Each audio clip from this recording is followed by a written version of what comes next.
Selamat pagi anak-anak kelas 2. Bagaimana kabar anak-anak semua? Sehat? Oke, semangat dan siap untuk belajar. Hari ini pada pelajaran agama, kita masuk pada pelajaran ke-8. Kita akan bersama-sama belajar mengenai sosok Esau dan Yakub. Nah, tentunya sebelum kita memulai kegiatan belajar, kita awali segala kegiatan hari ini dengan berdoa. Mari sekarang anak-anak mengambil sikap berdoa yang baik dan kita siapkan hati untuk berdoa kepada Tuhan. Marilah kita berdoa dalam nama Bapa dan Putra dan Roh Kudus. Amin. Ya Tuhan, sumber pengetahuan, bantulah kami supaya kami dapat belajar dengan baik. Kami yakin kepandaian tanpa kebaikan hati tak akan memberi bahagia. Maka berkatilah kami supaya kami dapat belajar dengan baik. Berkati juga para guru kami agar dapat membimbing kami dengan baik.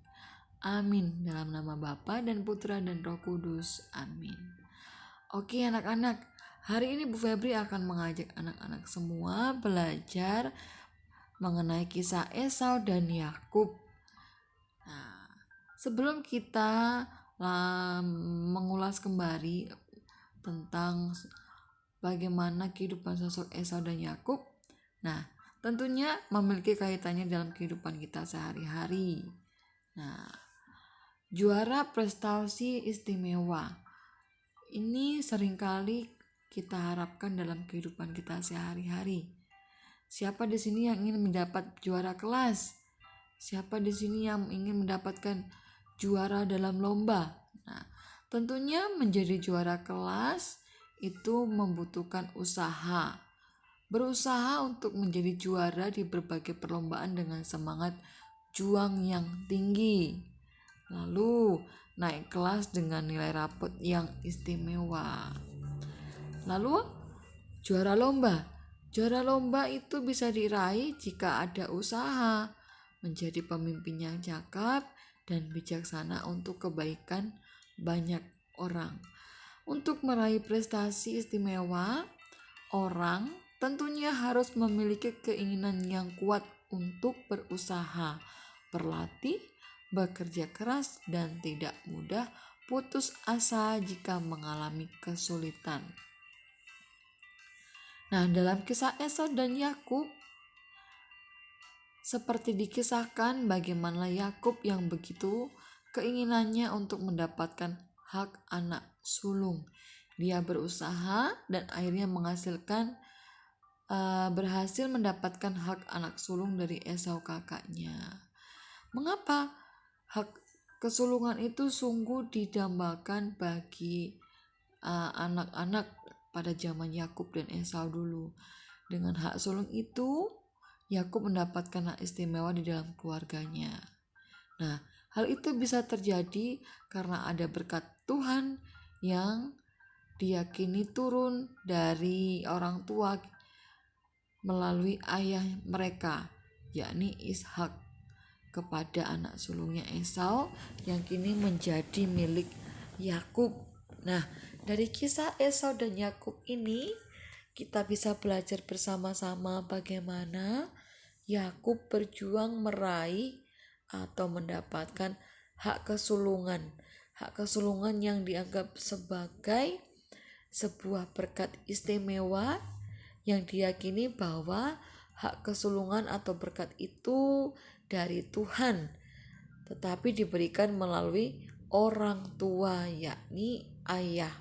Sehingga Yakub sungguh-sungguh berusaha, berjuang, bekerja keras bagaimana ia menggapai berkat hak kesulungannya itu. Nah, anak-anak, dari kisah Esau dan Yakub ini kita pun juga dapat belajar bagaimana ketika kita ingin mendapatkan juara kelas, juara dalam perlombaan. Semua itu bisa kita raih asalkan kita memiliki usaha yang besar, memiliki semangat pantang menyerah, mau terus belajar supaya bisa meraih juara yang anak-anak harapkan.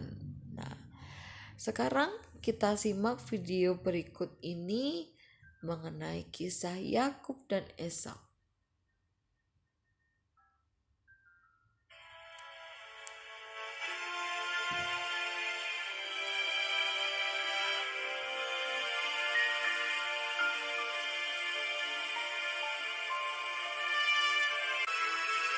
Abraham mencapai umur 175 tahun, lalu ia meninggal.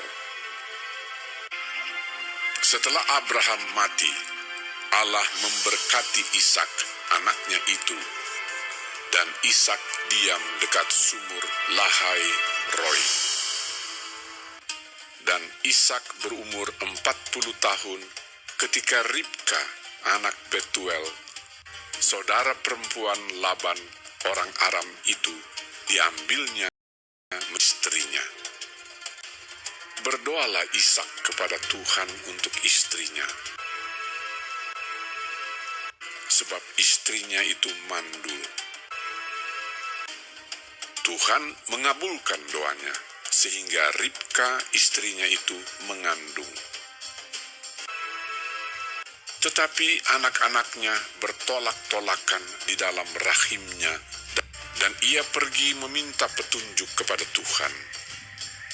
Firman Tuhan kepadanya, "Dua bangsa ada dalam kandunganmu, dan dua suku bangsa akan berpencar dari dalam rahimmu. Suku bangsa yang satu akan lebih kuat dari yang lain, dan anak yang tua akan menjadi hamba kepada anak yang muda." Ishak berumur 60 tahun pada waktu mereka lahir.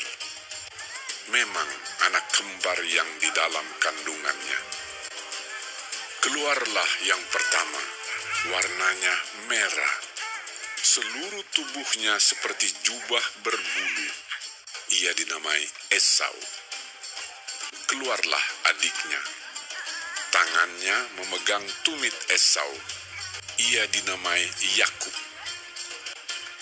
Lalu bertambah besarlah kedua anak itu. Esau menjadi seorang yang pandai berburu, seorang yang suka tinggal di padang. Ishak sayang kepada Esau, sebab ia suka makan daging buruan. Tetapi Yakub adalah seorang yang tenang, yang suka tinggal di kemah. Tetapi Ribka kasih kepada Yakub. Pada suatu kali, datanglah Esau dengan lelah dari padang. Yakub sedang memasak sesuatu.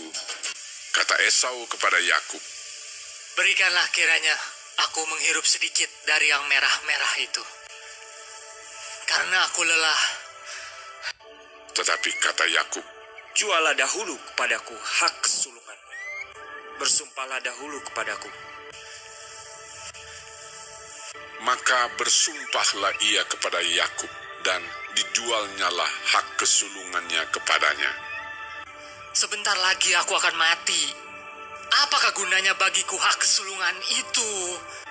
Lalu Yakub memberikan roti dan masakan kacang merah itu kepada Esau.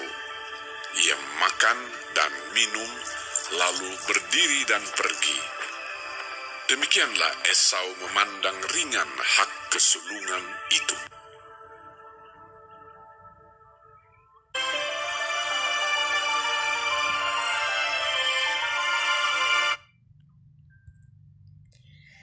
Nah, anak-anak, dari video yang baru saja kita lihat, bisa kita cari tahu bagaimana hak anak sulung itu memiliki sebuah arti yang sungguh mendalam. Hak anak sulung adalah hak istimewa di dalam keluarga. Itu menurut tradisi Yahudi zaman dahulu. Anak sulung mempunyai derajat tertinggi dalam keluarga ayahnya. Nah, berkat Tuhan pada ayah, akan diwariskan ke anak sulung. Sehingga Yakub berusaha memperoleh hak sulung karena ia ingin mendapatkan kedudukan yang istimewa di dalam keluarganya. Sebaliknya Esau yang sebenarnya dia itu juga berhak, tetapi karena dia meremehkan hak ke anak kesulungannya, akhirnya hak kesulungannya itu diambil oleh Yakub yang sebagai seorang anak yang mau berusaha, berjuang, bagaimana caranya membahagiakan kedua orang tuanya, sehingga akhirnya dia memperoleh hak kesulungannya itu. Esau pergi dan akhirnya Yakub rela menukarkan dengan sepiring sayur kacang merahnya supaya ayahnya senang dan akhirnya mendapatkan hak kesulungannya itu. Nah, dari sikap Yakub ini bagaimana ia berjuang membuat orang tuanya, membuat ayahnya Ishak bahagia, dan akhirnya dia mendapat berkat dari ayahnya, dan berkat itu dianggap sebagai sebuah berkat dari Tuhan, yakni berupa kedudukan yang istimewa di dalam keluarganya. Nah, oleh karena itu marilah kita tiru semangat Yakub untuk berusaha mendapatkan yang istimewa di dalam hidup kita. Misalnya, berusaha naik kelas dengan nilai rapot yang istimewa, belajar yang tekun dan rajin, supaya menjadi pemimpin di kelas yang bijaksana dan dihormati. Nah, setiap orang ingin mendapatkan kedudukan istimewa atau mendapat juara. Nah, untuk menjadi juara, orang harus tekun berlatih, memiliki semangat juang yang tinggi, kerja keras, dan tidak mudah menyerah.